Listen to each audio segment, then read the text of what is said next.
1. சோர்வு, weariness.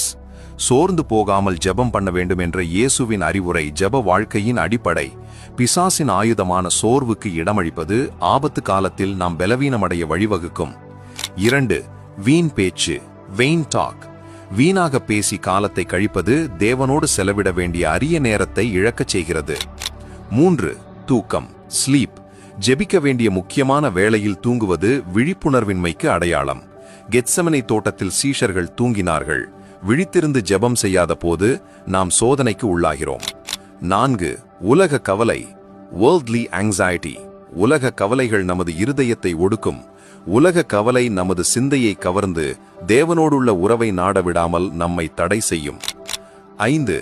அதிக வேலை, excessive work. மார்த்தாளைப் போல உலக வேலைகளில் அதிகமாய் ஈடுபட்டிருப்பது தேவனுடைய பாதத்தில் அமர்ந்து அவருடைய வார்த்தையை